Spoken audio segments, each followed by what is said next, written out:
Praise the Lord. எல்லாம் நல்லா இருக்கீங்களா? சந்தோஷமா இருக்கீங்களா? அது மத்தியிலே நின்று ஆண்டவருடைய வசனங்களை பகிர்ந்து கொள்வதிலே நான் பேரானந்தம் கொள்கிறேன். அம்பத்தூர் கிறிஸ்தவ சபையில் உள்ள அனைத்து பரிசுத்தவான்களுடைய அன்பையும் ஐக்கியத்தையும் உங்களோடு கூட பகிர்ந்து கொள்வதிலே நான் பேரானந்தம் கொள்கிறேன்.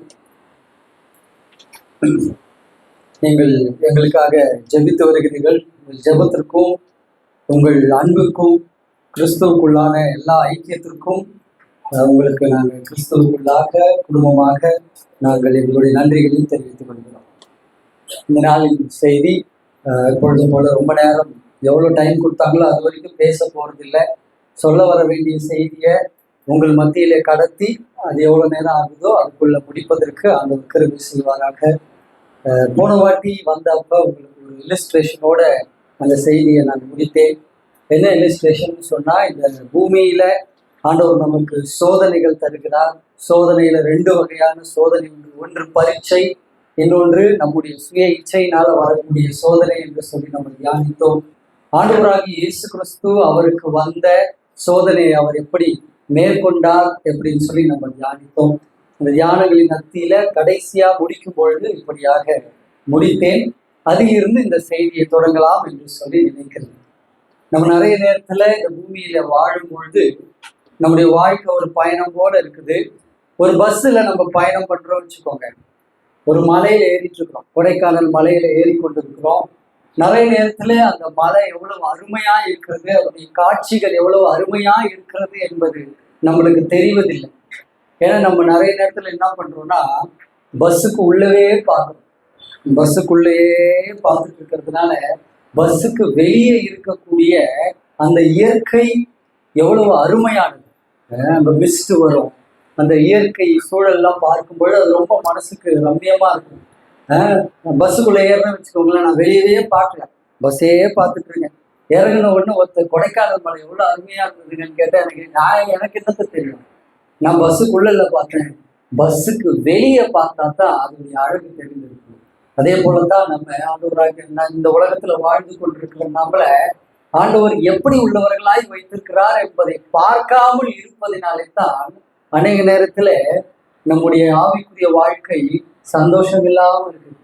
எப்படி பிரதர் இருக்கீங்க? ஏதோ இருக்க பிரதர். என்ன பிரதர் பண்றீங்க? ஏதோ பண்றேன் பிரதர். என்ன பிரதர் பண்ண போறீங்க? ஒன்றும் தெரியல பிரதர். எந்த ஸ்கூல் பிரதர் பிள்ளைங்களை போட போறீங்க? ஒன்றும் தெரியல பிரதர். போற பிரதர். ஏனென்றால் நம்ம அநேக காரியங்களை பார்ப்பதில்லை. அதனால ஆவிக்குரிய வாழ்க்கையில போராட்டங்களோடு வாழ்ந்து கொண்டிருக்கிற நம்மள உற்சாகப்படுத்துவதற்காக வேத வசனம் நம்மள என்ன தெரியுமா சொல்லுது? நீங்க இந்த பூமிக்கு உரியவர்கள் அல்ல. நீங்க இந்த பூமிக்குரியவர்கள் அல்ல, நீங்க வரப்போகிற பரலோகத்துக்குரியவர்கள். அதனால பரலோக சிந்தனைகளை நீங்கள் பார்க்காததுனாலதான் அநேக நேரத்தில் வேத புத்தகம் ஆண்டவர் இன்னும் அவருடைய போதனை எப்படி ஆரம்பிச்சார்? மனம் திரும்புகள், பரலோக ராஜ்யம் சமீபமா இருக்குது, பரலோக ராஜ்யம் பக்கத்துல இருக்குப்பா, மனம் திரும்புங்க அப்படின்னு அவருடைய போதனையை ஆரம்பித்தார். பரலோக ராஜ்யத்தை குறித்தும் பரலோகத்தை குறித்தும் அநேக வசனங்கள் உண்டு. ஆனால் அதையெல்லாம் நம்ம படிக்காததுனால தான் நம்மளுக்கு நிறைய நேரத்துல டிஸ்கரேஜ்மெண்ட் இருக்கு. அதனால வரக்கூடிய காலங்கள்ல இந்த பூமியில நம்மளுக்கு சோதனை உண்டு, போராட்டங்கள் உண்டு, அதையெல்லாம் நம்ம பண்ண போறோம். ஆனால் அதிலெல்லாம் ஜெயிப்பதற்காக ஆண்டவர் கொடுத்திருப்பது தான் பரலோகம். பரலோகத்தை குறித்து வேத புத்தகம் நிறைய சொல்லுகிறது. அதையெல்லாம் நம்முடைய ஒரு வர வர நம்ம மாதம் பரலோகத்தை குறித்து நம்ம வாசிப்போம். பரலோகத்தை குறித்து அதற்கு ஆதாரமாக ஒரு வசனத்தோடு கூட இந்த சீரியஸ் ஆஃப் செய்தியை நம்ம ஆரம்பிப்போம். வெளிப்படுத்தின விசேஷம் 21வது அதிகாரம் 1வது வசனம். பின்பு நான் புதிய வானத்தையும் புதிய பூமியையும் கண்டேன். முந்தின வானமும் முந்தின பூமியையும் ஒழிந்து போயின, சமுத்திரமும் இல்லாமல் போயிற்று அப்படின்னு சொல்லிதான் இந்த அதிகாரம் தொடங்குகிறது. இந்த அதிகாரத்தில் அநேக காரியங்களை நம்ம தியானிக்க முடியும். இந்த நாள் இது ஒரு ஆரம்ப செய்தியா இருப்பதனால ஒரு ஓவர் வியூ மாதிரி நம்ம இந்த செய்தியை நம்ம பார்க்க போகிறோம். புதிய வானமும் புதிய பூமியையும் கண்டேன். முந்தின வானமும் முந்தின பூமியும் ஒழிந்து போயின அப்படின்னு சொல்றது எந்த எந்த வானத்தையும் எந்த பூமியை பற்றி சொல்லுகிறது? முந்தின வானம் முந்தின பூமின்னு எதுங்க? இப்ப இதோ நம்ம வாழ்ந்துட்டு இருக்கிற இந்த பூமியும் வானமும் ஒழிந்து போக போகிறது. புதிய வானமும் புதிய பூமியும் வரப்போகிறது. அந்த பூமி எப்படி இருக்கும்னு சொல்லிட்டு நம்ம வருங்காலங்களில் படிக்க போகிறோம். ஒரே ஒரு வசனத்தை மட்டும் வாசிப்போம். 4வது வசனம். அவர்களுடைய கண்ணீர் யாவையும் தேவன் துடைப்பார். இனி மரணமும் இல்லை, துக்கமும் இல்லை, அலறுதலும் இல்லை, வருத்தமும் இல்லை, முந்தினவைகள் ஒழிந்து போயின என்று விளம்பினது. அலறல் கிடையாது, மரணம் கிடையாது, துக்கம் கிடையாது, எதுவும் நமக்கு இல்லாத ஒரு தேசத்துக்கு தான் ஆண்டவர் நம்மளை கூட்டிட்டு போகிறவர். இந்த வசனங்கள் வாசிக்கும் பொழுது எனக்கு இந்த இந்த இந்த வசனத்தோடு தொடர்புடைய பழைய ஏற்பாட்டில் உள்ள ஒரு பகுதியை நான் படிக்க ஆரம்பித்தேன். அது என்ன பகுதி என்று சொன்னால், இஸ்ரேல் மக்கள் ஆண்டவர் எகிப்து தேசத்திலிருந்து அடிமைகளாக இருந்து அவங்களை கூட்டிக் கொண்டு வராரு. மோசேவும் யோசேப்பின் மூலமா அவங்கள யோர்தான் நதி இருக்கு வச்சுக்கோங்க. யோர்தான் நதிக்கு அந்த புறம் அந்த தேசம் இருக்கு. யோர்தான் நதிக்கு இந்த புறத்துல இருக்கும்பொழுது ஆண்டவர் அவங்களோடு நிறைய விஷயங்களை பகிர்ந்து கொள்கிறார் மோசேயின் மூலமாக. So preparation to enter into the promise land. ஆண்டவர் அவங்களுக்கு வாக்கு தத்தம் கொடுத்த கானான் தேசத்திற்கு அவங்க போறதுக்கு முன்பதாக ஆண்டவர் அவங்கள என்ன பண்றாருங்க, ப்ரிப்பரேஷன் ஸ்டேஜ்ல யோர்தானுக்கு நதிக்கு இந்த புறம் யோர்தான் நதி வச்சுக்கோங்க. அது லொகேஷன்லாம் பைபிள்ல போட்டிருக்கு. அதெல்லாம் கொஞ்சம் ட்ரையா இருக்கிறதுனால நீங்க வீட்டுல போய் வாசிச்சு பாருங்க. யோர்தான் நதி இருக்கு. யோர்தான் நதி இந்த புறத்துல இருக்காங்க, அந்த புறம் போக போறாங்க. அப்பொழுது மோசே என்னெல்லாம் செஞ்சாரு, என்னெல்லாம் சொன்னாரு, அந்த மக்களுக்கு என்னெல்லாம் சொன்னாரு. Preparation to enter into the promise land. So இந்த பூமியில இருக்கிற நாமளும் எப்படி இருக்கிறோங்க, ப்ரிப்பேர், நம்மளை நாமளே அந்த ப்ராமிஸ் லேண்டுக்குள்ள போறதுக்கு நம்மளை நாமளே ப்ரிப்பேர் பண்ணி கொள்ளணும், ஆயத்தப்படுத்தி கொள்ளணும். வேதம் எப்படி தெரியுமா முடியுது, இந்த வெளிப்பத்தில் எப்படி முடியுதுன்னா, இதோ சீக்கிரமாய் வருகிறேன், அவனவனுடைய கிரியைகளுக்கு தக்கதாக அவனவனுக்கு நான் அளிக்கும் பலன் என்னோட கூட வருகிறது. இது நம்ம நிறைய நேரத்துல சுவிசேஷத்துல சொல்லக்கூடிய ஒரு வசனம். ஆனா இது இங்கதான் வெளிப்படுத்தல் விஷயத்துல தான் இந்த வசனம் முடியுது. அப்ப ப்ராமிஸ்ட் லேண்ட்ல போகக்கூடிய நம்மளுக்கு ஆண்டவர் என்ன பலன், எப்படி எதை வச்சு பலன் தர போறாரு? இங்க நம்ம வாழ்ற ஆவிக்குரிய வாழ்க்கையை வைத்துதான் அங்க பலன் கொடுக்க போகிறார். அதை குறித்து இயேசு கிறிஸ்து சொல்லும்போது சொல்லுகிறாரு, இங்க முந்தினோரு பிந்தினோராயும் பிந்தினோரு முந்தினோரா இருப்பாங்க. ரொம்ப காலம் முன்னாடி ரட்சிக்கப்பட்டு சர்ச்சில் இருப்பாங்க. ஆனா அவங்க ப்ராமிஸ் லேண்ட்ல எப்படி இருக்கலாம், பிந்தினவர்களா இருக்கலாம். இங்க லேட்டஸ்டா வந்திருக்கலாம்.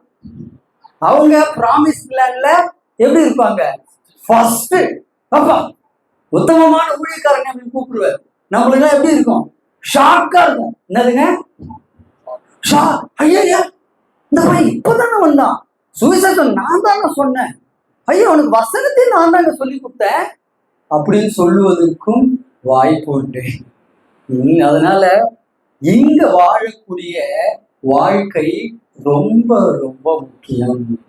அங்க இந்த நம்ம இன்னைக்கு படிக்க போகிற வேத பகுதியும் இதற்கு தொடர்புடைய வார்த்தைகள் தான். என்னதுன்னா, ப்ராமிஸ் லேண்டுக்குள்ள போகக்கூடிய அந்த இஸ்ரவேல் மக்களை மோசே அவர்கள் ப்ராமிஸ் லேண்டுக்கு போனாரா போலியா? அவங்களுக்கு வாக்குத்தத்தம் பண்ணப்பட்ட லேண்டுக்கு போனாரா போலியா? போகவில்லை. எத்தனை ஆண்டுகள் அவர்கள் அந்த மக்களை வழிநடத்தினார்? 40 ஆண்டுகள். 40 ஆண்டுகள் அந்த மக்களோடு இருந்து அந்த மக்களை வழிநடத்தினாங்க. ப்ராமிஸ்ட் லேண்டுக்குள்ள போகவில்லை. இந்த மக்கள் இன்னைக்கு போக போறாங்க. ஆனா அவங்களுக்குரிய எல்லா ஆயத்தங்களையும் அவர் செய்கிறார். அந்த பகுதிகளை தான் நம்ம கொஞ்சம் இன்னைக்கு தியானிக்க போகிறோம். எதற்காக இவ்வளவு சொல்றேன்னா, இந்த இந்த இந்த தியானம் எப்படி இருக்க போகுதுனாக்கா, நமக்கு கொடுக்க இருக்கிற ப்ராமிஸ்ட் லேண்ட் பரலோகமும் ஆண்டவர் இஸ்ரேல் மக்களுக்கு கொடுத்த வாக்குத்தத்தம் பண்ணப்பட்ட தேசமாகிய கானான் தேசத்தையும் நம்ம ஒப்புமைப்படுத்தி படிக்கும் பொழுது நிறைய விஷயங்கள் நமக்கு புரியும். ஆனா இன்னைக்குரிய செய்தி, இவங்க இந்த கானான் தேசத்திற்கு போவதற்கு முன்பதாக அவங்களுக்குள்ள வர வேண்டிய மாற்றங்கள் என்னென்ன ஆண்டவர் செஞ்சார், இல்ல அவங்களுடைய வாழ்க்கை முறையை என்னெல்லாம் பண்ணிக்கணும், என்ன மாத்திக்கணும் அப்படின்னு சொல்லிட்டு சொல்றாரு அப்படின்றதான் நம்ம பார்த்துக்க போறோம். ஏன்னா நாமளும் இந்த லேண்டுக்குள்ள போக போறோம், பரலோக ராஜ்யத்துக்குரிய போக போறோம். அதுக்குரிய ப்ரிப்பரேஷன் ஸ்டேஜ்ல தான் நம்ம இருக்கணும். இன்னைக்கு வில்ஃப்ரட் சாமிதாஸ் அங்கிள் பரலோகத்திற்கு அவர் என்டர் ஆயிட்டாரு. அவர் தன்னை எப்படி ஆயத்தப்படுத்தி கொண்டார் அண்ணன் சொல்லும்பொழுது சொன்னார், அவருடைய வாழ்க்கை நமக்கெல்லாம் ஒரு மாதிரியா இருக்குது. ஸோ அதே போல நம்மை நாமும் ப்ரிப்பேர் பண்ணி கொள்ளும்படியாக இந்த செய்தி நம்மளை உற்சாகப்படுது. இதற்கு ஆதாரமாக உபாகம புஸ்தகம் 6வது அதிகாரம் 6வது அதிகாரம் இது வீட்டுல போய் நீங்க வாசிச்சு பாருங்க. இந்த கான்டெக்ட்ல வாசிச்சு பாருங்க. ஆண்டவர் நிறைய சத்தியங்களை உங்களுக்கு சொல்லுவாரு. நேரம் இல்லாததுனால நான் சில வசனங்களை மட்டும் நான் காண்பித்து நான் என்னுடைய செய்தியை நான் முடிக்கிறேன். 6வது அதிகாரம் 4வது வசனம். இஸ்ரவேலே கேள், நம்முடைய தேவனாகிய கர்த்தர் ஒருவரே கர்த்தர். நீ உன் தேவனாகிய கர்த்தரிடத்தில் உன் முழு இருதயத்தோடும் உன் முழு ஆத்மாவோடும் உன் முழு பலத்தோடும் அன்பு கூறுவாயாக. இன்று நான் உனக்கு கட்டளையிடுகிற இந்த வார்த்தைகள் உன் இருதயத்தில் இருக்க கடவுள்.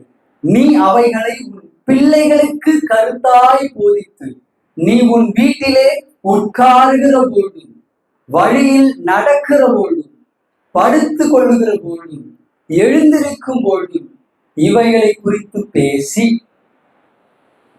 அவைகளை உன் கையின் மேல் அடையாளமாக கட்டி கொள்வாயாக. அவைகள் உன் கண்களுக்கு நடுவே ஞாபக குறியாய் இருக்க கடவுது அப்படின்னு சொல்லிட்டு சொல்றேன். சோ இங்க மோசே அவர்கள் என்ன எழுதி கொடுக்குறாருன்னா, எப்படி வாழணும், எப்படி பலி செலுத்தணும், யார் பலி செலுத்தணும், எப்படி உங்களுக்குள்ள ஒரு பிரச்சனைகள் வந்தா எப்படி அதை சரி செஞ்சு கொள்ளணும், ஒருத்தர் திருடுனா அவரை எப்படி டீல் பண்ணணும், ஓய்வு நாளை எப்படி ஆசரிக்கணும், என்னென்ன மாதிரி எல்லாம் பலி செலுத்தணும், அவங்களுக்கு நிறைய விஷயங்களை அவர் எழுதி கொள்கிறார். 10 கட்டளைகளையும் அவருக்கு அவர் தான் எழுதி கொடுக்குறார். ஃபர்ஸ்ட் ஆண்டவர் எழுதி கொடுத்தார். அந்த கட்டளைகளையே அவர் உடைத்து போட்டார். இந்த மக்களுடைய இதை பார்த்து பின்னாடி அதை அவர் எழுதி கொடுக்கிறார். அதோடு கூட அவங்களுடைய எல்லா சட்ட திட்டங்களையும் அவர் எழுதி கொடுக்கிறார். எழுதி கொண்டு தான் இதை சொல்றார். நீங்க அவங்களுக்கு சொல்லக்கூடிய வார்த்தைகள்ல முக்கியமானது என்ன? உன் தேவனாகிய கர்த்தரிடத்தில் உன் முழு இருதயத்தோடும் உன் முழு ஆத்மாவோடும் உன் முழு பலத்தோடும் அன்பு கூறும். இன்னொன்னு அவர் சொல்லுறத ரொம்ப முக்கியமான விஷயம் என்ன தெரியுமா? நீ அவைகளை உன் பிள்ளைகளுக்கு கருத்தாய் போதிக்க வேண்டும். ஆண்டவருக்காக வாழ்ந்து கொண்டிருக்கிற நம்மளுக்கு ரொம்ப முக்கியமே ஆண்டவருடைய வசனம் தான். பிள்ளைகளுக்கு கருத்தா போதிக்கிறோமா? அன்பு செல்வா, அப்பா வீட்டுல வசனத்தை பத்தி பேசுறாரா? பிள்ளைங்க கிட்ட நம்ம வசனத்தை பத்தி டிஸ்கஸ் பண்றோமா? தியானம் இருக்குதா? வசனத்தை நம்ம பேசுகிறோமா? அநேக நேரத்தில் நம்முடைய வாழ்க்கையில வசனம் தான் நமக்கு பலன் கொடுக்கும். வசனம் தான் நமக்கு பலன் கொடுக்கும். அப்பதான் அந்த பிள்ளைங்க அதை அறிந்து கொள்வாங்க. என்ன பண்ணுவாங்க? அறிந்து கொள்வாங்க. நம்ம சொல்லலைன்னா பிள்ளைங்களுக்கு தெரியவே தெரியாது. ஒரு கார் வாங்கும் பொழுது நான் வாங்கினேன்னு சொல்லக்கூடாது. எனக்கு ஏசப்பா கார் கொடுத்திருக்கிறாருப்பா அப்படின்னு பிள்ளைகளுக்கு நம்ம சொல்ல கற்றுக்கொள்ள வேண்டும். நம்முடைய வாழ்க்கையில நம்ம இதை டிஸ்கஸ் பண்ணணும். அததான் ஆண்டவர் அங்க சொல்லுகிறார். என்ன பண்ணணும்? நீ அவைகளை உன் பிள்ளைகளுக்கு கருத்தாய் போதிக்க வேண்டும். அப்புறமா நீங்க 7, 8 எல்லாத்துலயும் வாசிச்சீங்கன்னா இததான் அவர் இன்சிஸ்ட் பண்ணிக்கிட்டே வர. அப்புறமா 31வது அதிகாரம் எடுத்துக்கொள்ளுங்க. உபாகமம் 31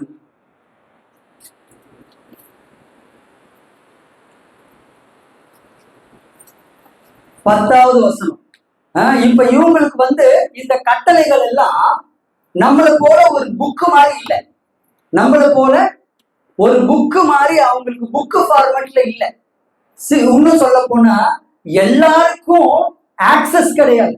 இப்ப நீங்க வசனத்தை படிக்கணும்னா, ஆண்டவரோட கட்டளைகளை படிக்கணும்னா, ஆண்டவரோட வழிகளை தெரிந்து கொள்ள வேண்டும் என்றால் நீங்க வேத புத்தகம் உங்க கையிலே இருக்குது, எடுத்து நம்ம படிச்சிடணும். ஆனா இந்த மக்களுக்கு ஆண்டவரோட கட்டளைகளை உங்க பிள்ளைகளுக்கு கருத்தா போதி அப்படின்னு சொல்லிட்டாரு. ஆனா அவங்களுக்கு அந்த புத்தக வடிவுல இருந்துச்சானா இல்லை. இங்க பாருங்க, 31வது அதிகாரம் 10வது வசனம் வாசிக்கிறேன். அவர்களுக்கு கட்டளையிடுவது என்னவென்றால், விடுதலையின் வருஷமாகிய ஒவ்வொரு 7ஆம் வருஷத்தின் முடிவிலே கூடார பண்டிகையிலே உன் தேவனாகிய கர்த்தர் தெரிந்து கொள்ளும் ஸ்தலத்திலே இஸ்ரவேலர் எல்லோரும் அவருடைய சந்நிதியில் சேர்ந்து, நீங்க வீட்டுல போய் வாசிச்சு பாருங்க. இதுல என்ன சொல்ல வர்றாங்கன்னா, ஒவ்வொரு 7 வருஷத்திலையும் அவங்களுக்கு ஒரு கூடார பண்டிகைன்னு வரும். விடுதலையின் வருஷமாகி 7 வருஷத்துல கூடார பண்டிகைன்னு வரும். அந்த பண்டிகையின் அப்ப இந்த கட்டளைகள் எல்லாம் அவங்க படிப்பாங்க. இந்த மக்கள் என்ன பண்ணணும்? அதெல்லாம் கேட்கணும். அது ஏதாவது டவுட் இருந்ததுன்னா என்ன பண்ண முடியாது. வீட்டுக்கு போயிட்டு ஏதாவது டவுட் இருந்ததுன்னா கேட்கலாம் முடியாது. திருப்பி என்ன பண்ணணும்? 7 வருஷம் கழிச்சு அவங்க என்ன பண்ணலாம்? வீட்டோட நிலைக்கால எழுதி வச்சுக்கலாம். அதெல்லாம் ஏதாவது ஒரு இதுல அவங்க எழுதி வச்சுக்கலாம். அந்த காலத்துல பேப்பர் இல்லை, சரியா? அவங்க தோல் சுருள்ல தான் எழுதி வச்சிருக்கணும். எழுதி கொடுத்தாரு மோசே. ஆனா யார் கையில கொடுத்தாரு? அன்னைக்கு இருந்த சில பேர்கிட்ட தான், பிரீஸ்ட் கிட்ட தான் கொடுத்தாரு. ஆசாரியர்கள் கிட்ட தான் இதை கொடுத்தாரு. அவங்க கிட்ட மட்டும்தான் என்னென்ன முறைமைகள், பலி செலுத்தணும், எப்படி செலுத்தணும் எல்லாமே. இவங்களுக்கு அது தெரிஞ்சுக்கணும். என்ன பண்ணுவோம்? 7 வருஷத்துல ஒரு தடவை அவங்க படிப்பாங்க. அதை தொடர்ந்து அப்ப கேட்டுக்கணும். அடுத்த 7 வருஷமும் அவங்க நிறைய நேரத்துல ஈஸியா சொல்லுவோம். என்ன சொல்லுவோம்? இஸ்ரவேல் மக்கள் அறியாத பிள்ளைகளுக்கு சொல்ல மறந்துட்டாங்க, கடத்துல மறந்துட்டாங்க. 7 வருஷத்துக்கு ஒரு தடவை கேட்டாங்க. நம்ம கையிலேயே இருக்கு வசனம், நம்மளே மறந்து போயிட்டோம் இல்ல? நம்ம நிறைய நேரத்துல என்ன பண்ணிடுறோம்? பைபிளை படிக்கும் பொழுது இதுல இருந்தவங்க எல்லாம் என்ன பண்ணிடுறோம்? நம்மள மாதிரி மனுஷங்க கன்சிடர் பண்றது இல்லை. நம்மள மாதிரி மனுஷங்கள் கன்சிடர் பண்ணல. அவங்களுக்கும் நமக்கு இருக்க எல்லா சேலஞ்சஸும் இருந்துச்சு. அவங்களும் நம்மள போல மனிதர்கள் தான். மோசேவை ஆண்டவர் கூப்பிடும் பொழுது ஒரு பெரிய நாட்டுக்கு ஒரு லீடரா கூப்பிடுறாரு. என்ன எப்படி இருந்தது அவருக்கு? ஆமா ஆண்டவர், என்ன நீங்க கூப்பிட்டீங்க, என்ன நீங்க செலக்ட் பண்ணிட்டீங்க, ரொம்ப நன்றின்னு சொன்னாரா? ஐயா சாமி ஆளை விடுங்க. என்ன சொன்னாரு? ஐயா சாமி ஆளை விடுங்க. நீங்க மக்கள் கிட்ட பேசுறதுக்கு, ராஜா கிட்ட போய் பேசுறதுக்கு சொல்றீங்க. திக்கு வாயுங்க, மந்த நாவு. எப்படிங்க? திக்கு வாயு, மந்த நாவு. ஒரே ஒரு கொலை பண்ணிட்டு 40 வருஷம் போய் ஒளிஞ்சிருந்த ஒரு ஆளு, அவரை கூப்பிட்டு ஆண்டவர் சொல்றாரு, நீ தாண்டா இவங்களை கூட்டிட்டு வருவேன்னு சொல்லிட்டு. நீ தாண்டா. ஆனா அவருக்கு இருக்கக்கூடிய பெரிய சேலஞ்ச், இவ்வளவு தூரம் மோசே கற்பித்தார் எழுதி இருக்குது. பேசவே தெரியாது. அவருடைய வாழ்க்கையில எத்தனை வருஷம் வனாந்திரத்திலே இருந்தாரு? ஃபர்ஸ்ட் 40 வருஷம் பார்வோனுடைய, 80 வருஷம் 80 இயர்ஸ் வனாந்திரத்துல தான் இருந்தாருங்க. கானானுக்கு போனோம்னா வனாந்திரம் வேணும். நம்மளுக்கு நிறைய நேரத்துல கிறிஸ்துவ வாழ்க்கையில எப்படி இருக்குமா? கீழாக்காமல் தலையாக்குவேன், மேலாக்காமல் கீழாக்குவார். நமக்கு வேண்டிய வாசனை அப்படியே இன்ஸ்டன்டா போயிருந்தோம். அது ஆண்டவருடைய வழி அல்ல. ஆண்டவருடைய கால் எல்லாமே பாருங்களேன். ஆண்டவருடைய அழைப்பு எல்லாமே எப்படி தெரியுமா இருக்கும்? சம்பந்தம் எல்லாம் ஆபிரகாம் கூப்பிட்டு, உனக்கு நான் ஒரு புள்ள கொடுக்குறேன், வெயிட் பண்ணு, 3 வயசு ஆகட்டும், வெயிட் பண்ணு. சும்மா சாதாரணமா சொல்லிட்டு போயிடணும். சும்மா சாதாரணமா சொல்லிட்டு போயிடுறோம் விசுவாசிகளின் தகப்பன் ஆபிரகாம்ன்ட்டு. ஆனா அவருக்கு இருந்த போராட்டத்தெல்லாம் யோசிச்சு பாக்குறோமா? யோசிச்சு பாருங்க. அவங்களுக்கு ஒரு விசுவாசமும் இல்லை, எல்லாமே போயிடுச்சு. காத்து காத்து காத்து காத்து எல்லாம் போயிடுச்சு. அடுத்து அவங்க அம்மா என்ன பண்றாங்க, அவங்க ஒய்ஃபு கூப்பிட்டு, இந்த என் அடிமை பெண்ணை நீ ஒய்ஃபா எடுத்துக்க, அது மூலமாவது எனக்கு ஏதாவது சந்ததி வரட்டும். இஸ்மவேல் வர்றாரு. ஆண்டவர் சொல்றாரு, என்ன தெரியுமா சொல்றாரு? இஸ்மவேல அனுப்பிடுன்னு சொல்றாரு. அது ஆபிரகாமுக்கு எப்படி இருந்தது? ஓகே ஆண்டவரே, சரி ஆண்டவரே அனுப்பிடுறேன். பெத்த புள்ள, பிராக்டிக்கலா யோசிங்க. பெத்த புள்ள என்னதான் வாக்குத்தத்தத்தின் பிள்ளையா இல்லைன்னு வசனம் சொன்னாலும் பெத்த புள்ள குழந்தையா இருந்திருப்பான், தூக்கி கொஞ்சிருப்பாரு. அவன் ஆபிரகாம் அப்பான்னு கூப்பிட்டு இருப்பான். அனுப்பி விடுனாரு. நம்ம நிறைய நேரத்துல படிக்கிறோம்ல, ஆதியாகமம் 22வது வசனம், 22வது எடுத்து கொஞ்சம் வாசிக்கலாங்க. 22வது அதிகாரம், இந்த காரியங்கள் நடந்த பின்பு அப்படின்னு ஆரம்பிக்குது. எந்த காரியம் நடந்த பின்புன்ட்டு நீங்க வீட்டுல போய் வாசிச்சு பாருங்க. 21வது அதிகாரத்துல நீங்க வாசிச்சீங்கன்னா தெரியும். இஸ்மவேல அனுப்பிவிட்ட பிறகு என்னதுங்க, அப்பதான் இஸ்மவேல அனுப்பி விடுறாரு ஆண்டவர். ஆபிரகாம் மனசே இல்லாம கஷ்டமா இருந்தது. அப்புறமா ஆண்டவர் சொல்றாரு, உன் வைஃப் சொல்ற மாதிரி கேளு, அனுப்பிடு அப்படின்றாரு. அனுப்பிட்டாரு. இந்த காரியங்கள் நடந்த பிறகு ஆண்டவர் என்ன சொன்னாருங்க, உன் குமாரிலே போய் பலியிடுறாரு. நானா இருந்தா என்ன கேட்டிருப்பேன்? ஒரு மனுஷன் நானு. ஆண்டவர் பார்த்து என்ன கேட்டிருப்பேன்? ஆண்டவரே, என்ன ஆண்டவரே, என்னை பார்த்தா பைத்தியக்காரன் மாதிரி இருக்காங்க. 100 வருஷம் கழிச்சு ஒரு புள்ள குத்திங்க, அதுக்கு முன்னாடி நானா ட்ரை பண்ணி ஒரு பிள்ளைய எடுத்துக்கொண்டேன். அந்த பிள்ளையும் அனுப்பி சொல்லிட்டீங்க. சரி, இந்த பிள்ளைய வச்சு நீங்க, ஆனா அவருக்கு கொடுத்த ப்ராமிஸ் என்ன, உன்னை பெரிய ஜாதியாக்குவேன். ஆண்டவருடைய கால்ல எப்படி இருப்பா, ஆண்டவருடைய அழைப்புல எப்படி இருப்பாருங்க, God of impossibilities. அதனால ஆண்டவர் என்ன தெரியுங்களா, அவர் சிருஷ்டிகர்த்தர். என்னங்க, சிருஷ்டிகர்த்தர். இந்த உலகத்துல இருக்கிறது எல்லாமே டிஸ்கவரி. டிஸ்கவரிக்கும் கிரியேஷனுக்கும் என்ன வித்தியாசம்? டிஸ்கவரினா இருக்கிறத கண்டுபிடிப்பாங்க. கிரியேஷன்னா சிருஷ்டிப்புனா என்ன, ஒன்றுமே இல்லாததிலிருந்து உருவாக்கினது கர்த்தர் மட்டும்தான். நான் கர்த்தர் அப்படின்றத நம்முடைய வாழ்க்கையில ப்ரூவ் பண்றதுக்காக ஆண்டவர் என்ன தெரியுமா பண்ணுவாருங்க, வனாந்தரத்துல தான் நடத்துவாரு. வனாந்தரத்துல தான் நடத்துவாரு. எல்லாருடைய வாழ்க்கையிலும் அந்த போராட்டம் உண்டு. ஆபிரகாமுக்கு பாருங்க, நம்ம சும்மா படிச்சிடறோம் இந்த காரியம் இந்த காரியம். நான் ஒரு நாள் அந்த 21 படிச்ச பிறகுதான் தெரிஞ்சிச்சு ஆபிரகாமுக்கு எவ்வளவு பெரிய சேலஞ்சு. இஸ்மவேலையும் அனுப்பி விட்டாரு, இப்ப இருக்கிற இந்த பயனையும் எடுத்துட்டு போய் பலியிடுன்னா அந்த கட்டையில கடத்தி என்ன பண்ணிட்டாருங்க, கத்தியும் ஓங்கிட்டாருங்க. ஆண்டவர் நிறுத்தி விட்டார். இன்னைக்கு அவரை எப்படி படிக்குது உலகம் ஃபுல்லா, விசுவாசிகளின் தகப்பன். என்னதுங்க, விசுவாசிகளின் தகப்பன். ஆண்டவர் எப்பவுமே நம்மளை அழைக்கும் போது எப்படி தெரியுமா அழைப்பாரு, டெஸ்டினேஷனை சொல்லிதான் அழைப்பாரு. எல்லாரையும் பைபிள் அழைச்சவங்க எல்லாரையும் பாருங்களேன், உன்னை இது ஆக்குவேன். இஸ்ரவேல் மக்களையும் அந்த பிராமிஸ்ட் லேண்டுக்குள்ள போறதுக்கு முன்னாடி யோசுவா கிட்ட என்னங்க சொல்றாரு, என்ன சொல்றாரு, பவுண்டரி சொல்றாரு.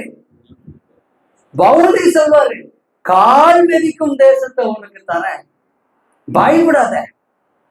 யோசுவாக்கும் அவ்வளவு பெரிய ஒரு சேலஞ்சுங்க. நீங்க இது முடிஞ்ச உடனே யோசுவா 1ஆம் அதிகாரத்துல வாசிங்களேன். யோசுவா 1:1 பக்கம் 269வது பக்கம். கர்த்தருடைய தாசனாகிய மோசே மரித்த பின்பு அப்படின்னு தான் அந்த அதிகாரமே ஆரம்பிக்கும்.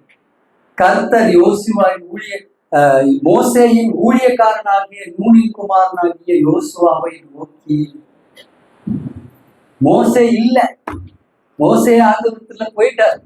இவ்வளவு பெரிய மக்களை கூட்டிட்டு போனோம், மோசேவாவது கூட்டி வழி நடத்திட்டு வந்தாரு. இவருக்கு என்ன அழைப்பு, என்ன இவருக்கு அந்த மக்களை கூட்டிட்டு போய் அந்த லேண்ட சபதரித்து அந்த லேண்ட பங்கிட்டு கொடுக்கணும். பங்கிட்டு கொடுக்கணும். பெரிய சேலஞ்ச், பெரிய சேலஞ்ச். ஒரு முகம் இந்த மக்கள் அப்பப்ப முடிக்குவாங்க, கூடவே இருந்து பார்த்துருப்பாங்க. அங்க போனா அவங்க இதெல்லாம் இவங்களோட பெருசு பெருசா இருக்கிறாங்க. இவங்களை பார்த்தா அவங்க முன்னாடி வெட்டுக்கிளி மாதிரி இருக்கிறாங்க, வெட்டுக்கிளி மாதிரி இருக்கிறாங்க. எல்லாருக்கும் அந்த சேலஞ்ச் உண்டு, சேலஞ்ச் உண்டு. ஆனா இவங்க எல்லாரும் இந்த சேலஞ்ச எப்படி தெரியுமா மேற்கொண்டாங்க? எப்படி தெரியுமா மேற்கொண்டாங்க? ஆண்டவருடைய வார்த்தைய கட்டி பிடிச்சுக்கிட்டாங்க, கட்டி பிடிச்சுக்கிட்டாங்க. ஆபிரகாம் ஏன் கத்திய ஓங்கினாரு? உன்னை பெரிய ஜாதியாக்குன்னு சொன்னது யாரு? கர்த்தர், கர்த்தர். மோசே ஏன் அவருக்கு அவ்வளவு சேலஞ்சஸ் இருந்தாலும் பார்வோன் கிட்ட போய் பேசினாரு? சொன்னது யாரு? கர்த்தர். இங்கேயும் ஆண்டவருடைய வார்த்தையை அவங்க எல்லாம் பிடிச்சு கொள்றாங்க. அததான் மோசே இந்த மக்களுக்கு சொல்றாரு, ஆண்டவருடைய வார்த்தைய உங்க மனசுல எழுதுங்க, மனசுல எழுதுங்க. இன்னொரு இடத்துல இதே பகுதியில நீங்க வாசிக்கும் போது தெரியும், உங்கள் இருதயத்தின் நுனித்தோட விருத்த சேதனம் பண்ணுங்க. என்னதுங்க விருத்த சேதனம்ன்றது? சடங்கா போயிடும். ஆனா உங்க இருதயத்தை நீங்க விருத்த சேதனம் பண்ணுங்க, அதுல என்னுடைய வார்த்தைகளை எழுதி வைங்க. ஆண்டவருடைய வார்த்தைகள். இப்ப பூமியில வாழ்ந்திருக்கிற நாம பரலோகத்தை பத்தி படிக்க ஆரம்பிச்சிட்டோம்னா என்ன ஆயிடுங்க? என்ன ஆயிடும்? பவுல போல மாறிடும். எப்ப நான் ஆண்டவரை போய் பார்ப்பேன்னு ஆசையா இருக்குது, எப்ப ஆண்டவரை போய் பார்ப்பேன்னு ஆசையா இருக்கும். அவ்வளவு அருமையான வார்த்தைகள் பரலோகத்தை பத்தி எழுதி இருக்குது. அந்த பரலோகத்திற்கு போகும்படியாகத்தான் ஆண்டவர் நம்மளை அமைச்சிருக்கிறார். வேத புத்தகம் தெளிவாய் சொல்கிறது, நீங்க இந்த பூலோகத்துக்குரியவங்க அல்ல. இந்த பூலோகத்தை பத்தியே யோசிச்சு யோசிச்சு யோசிச்சு யோசிச்சு யோசிச்சு டைம் வேஸ்ட் பண்ணிடாதீங்க. முதலாவது தேவனுடைய ராஜ்யத்தையும் நீதியும் தேடுங்க, அப்பொழுது இவைகள் எல்லாம் கூட கொடுக்கப்படும். கூட தான் கொடுக்கிறாங்க, குறைய கொடுத்து பழக்கமே இல்லை. ஆண்டவர் இந்த மக்கள்கிட்ட போய் இங்க மக்கள்கிட்ட சொல்லும் போது சொல்றாரு, ஏன்னா நிறைய வசனங்களை படித்தா நம்மளுக்கு போர் அடிச்சிடும். நீங்க வீட்டுல போய் வாசிச்சு பாருங்க, ஆழமான சத்தியங்கள் அதுல உண்டு. உபாகமம் 6, உபாகமம் 30, 31 இதெல்லாம் வாசிச்சு பாருங்க. ஆண்டவர் சொல்றாரு, என் வசனம் என்னப்பா? அப்படியே சொல்றாருங்க, என் வசனம் என்ன? நீங்க வானத்துக்கு போய் எட்டுற அளவுக்கு இருக்குதா? இல்ல கடல் தாண்டி போய் அப்படிதான் ஆண்டவர் சொல்றாரு. கடல் தாண்டி போய் எடுத்து வர போறீங்களா? என் வசனம் உங்க பக்கத்துல இருக்குது, உங்க பக்கத்துல இருக்குதுன்றாரு. அதுடைய அர்த்தம் என்ன? 7 வருஷம் 7 வருஷம். ஆனா நம்ம கிட்ட ஆண்டவர் சொன்னாரு என்ன சொல்லுவாரு? உன் கூடவே இருக்கு, உன் கூடவே இருக்கு, உன் கூடவே இருக்கு. நம்ம மத்தியில செல்வமுடைய வேதாகம்னு சொல்லி ஒரு வேதாகமத்தை அண்ணன் உருவாக்குவதற்கு எவ்வளவு கஷ்டப்பட்டாருன்றது நாங்க கூட இருந்து பார்த்தோம். அவ்வளவு அருமையான ஒரு ரெஃபரன்ஸ் பைபிள். அதை யாராவது பயன்படுத்தணுமா? அவ்வளவு அற்புதமான விஷயங்கள் இருக்குது. ஒவ்வொரு புக்கை பத்தியும் அதோடைய தொடர்புடைய அனைத்து விஷயங்களையும் உண்டு. கிராஸ் ரெஃபரன்ஸ் இருக்கு. நீங்க மெசேஜ் கொடுக்கணுமா, அதுக்குரிய தலைப்பு ஸ்டடி இருக்கு. அவ்வளவு அருமையாக இருக்கிறது. ஆனா யாராவது அதை எடுத்து பயன்படுத்திக்கிறோமா? ரொம்ப பக்கத்துல இருக்குங்க வேத புத்தகம். இந்த வேத புத்தகத்தை நம்ம கையில இருந்து கொண்டு வந்து சேர்ப்பதற்காக கடவுள் எவ்வளவு விஷயங்களை செய்திருக்கிறார் தெரியுமா? எவ்வளவு விஷயங்கள் செய்திருக்கிறார் தெரியுமா? முதல்ல உலகத்திலேயே பிரிண்டிங் மிஷின் எந்த ஊர்ல உருவாக்குனாங்க தெரியுமா? சொல்லுங்க. ஜெர்மனியில. யார் உருவாக்குனான்னு தெரியுமா? ஜான் கூட்டன்பர்க் அப்படின்றவர் உருவாக்குனார். ஏன் உருவாக்குனாரு தெரியுமா? வேதாகமத்தை அச்சிடுவதற்காக. இந்தியாவுல முதல்ல அச்சிடப்பட்ட புத்தகம் எது தெரியுமா? வேத புத்தகம் தான். அவ்வளவு பொக்கிஷம் இதுல இருக்குது. தமிழ்ல முதல்ல அச்சிடப்பட்ட புத்தகமும் தமிழ் தான். அவ்வளவு சிறப்பாக ஆண்டவர் இந்த ஊழியக்காரர்கள் எல்லாம் உருவாக்கி நம்மெல்லாம் வேதத்தை படிக்க வேண்டும் என்பதற்காக தான் கொண்டு வந்திருக்கிறார். யோசுவா என்ன பண்ணார் தெரியுமா? யோசுவா பத்தி ஒரு வசனம் பாருங்க. யோசுவா கிட்ட மோசே கொடுத்துட்டாரு. யோசுவா எப்படி இருந்தாரு பாருங்க. யாத்திராகமம் புஸ்தகம் 33:71 வாசிக்கலாமே. யாத்திராகமம் புஸ்தகம் 33:71. யாத்திராகம புஸ்தகம் 33:71.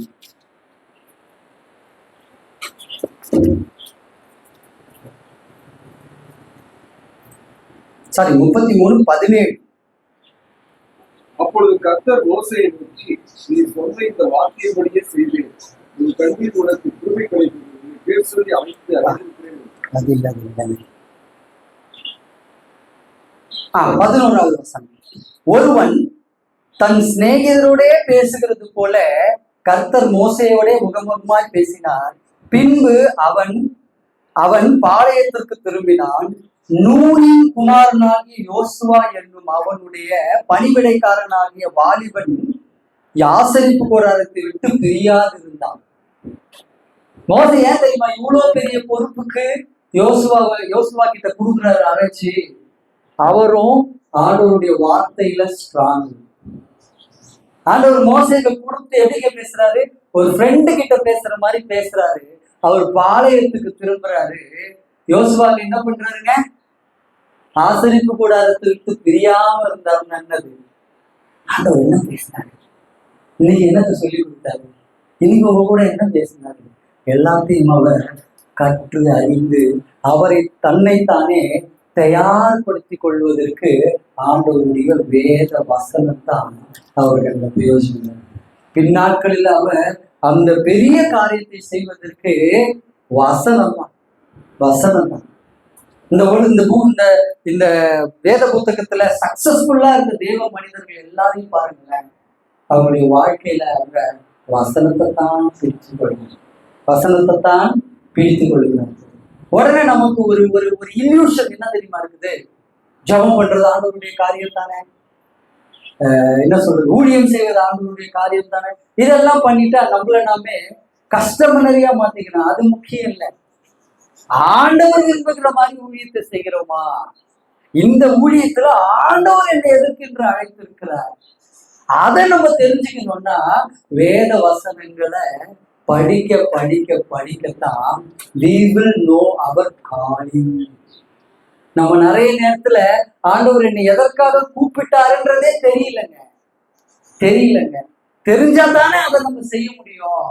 அதைத்தான் இந்த பகுதிகள் மூலமா ஆண்டவர் சொல்லுவார். உன் பிள்ளைகளுக்கு சொல்லு, உன் வீட்டுல பேசு, வசனத்தை பேசு. கமாண்ட்மெண்ட்ஸ் லா, வசனத்தை பேசு, சட்டதிட்டங்களை பேசு, எல்லாத்தையும் பேசு. எதுக்காக? அப்போதான் நீ என்ன செய்யணும்னு தெரியும். அப்போதான் ஆபீஸ்ல போய் எப்படி நடந்துக்கணும்னு தெரியும். எல்லாரும் பாவம் செய்யும் போது என்ன செய்ய வேண்டும் என்று அப்பதான் நம்மளுக்கு தெரியும். பரலோகத்தை குறித்து படிக்கத்தான் இந்த பூமியின் மேல உள்ள ஆசை குறையும். படிக்கிறதே இல்லை. நம்ம வரும் காலங்கள்ல அதை தான் படிக்க போகிறோம். அதற்கு முன்பதாக நம்மளே தயார்படுத்தணும். ஆண்டவரை நம்ம எப்படிங்க தொழில் கொள்ளணும்? முழு இருதயம், முழு ஆத்மாவோடு, முழு பலத்தோடு ஆண்டவர் மீது அன்பு கூர்ந்து அவருடைய வார்த்தைகளை நம்ம டெய்லி படிக்கணும். வசனம் படிப்பது என்பது இன்று விசுவாசிகள் மத்தியில குறைந்து விட்டது. இஸ்ரவேல் மக்களுக்கு 7 வருஷத்துக்கு ஒரு தடவை தான். அது கூட தொட்டு பார்க்க முடியாது. படிப்பாங்க, கேட்டுக்கணும். அவங்களா எழுதிக்கலாம், அவங்களா என்ன பண்ணிக்கலாம். இருதயத்துல வைத்து வைன்றாரு. 7 வருஷம் வச்சு நம்ம திருப்பி கேட்கணும். ஆனால் ஆண்டவருடைய வார்த்தைகளை நமக்கு சொந்த பாஷையில எழுதி கொடுத்துருக்காங்க.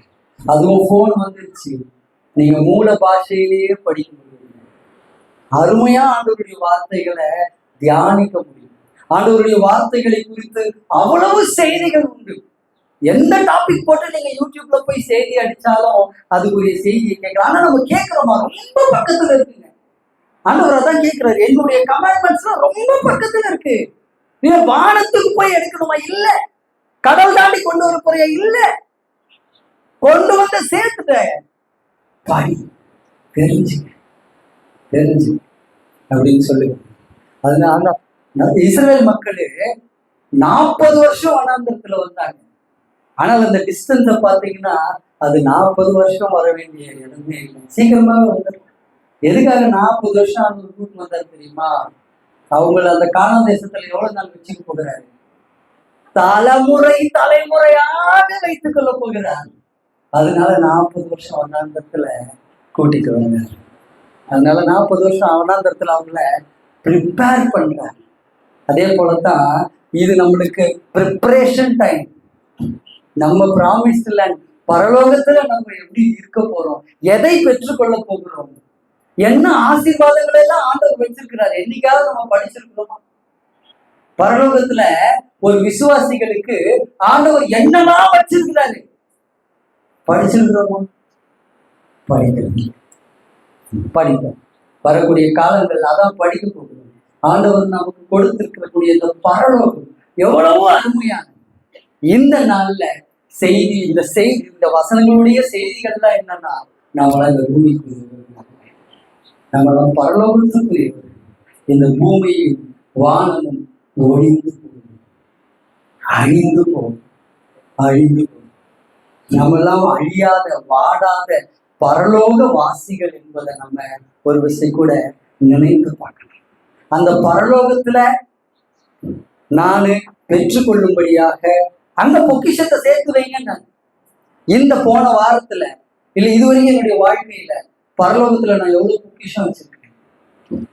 அங்க ஒரு பாக்ஸ் இருக்கு வச்சுக்கோங்க, பொக்கிஷம் பாக்ஸ் இருக்கு. இங்க செய்யக்கூடிய கிரியைகளுக்கு தக்கதாக பலன் தான் அங்க இருக்குது.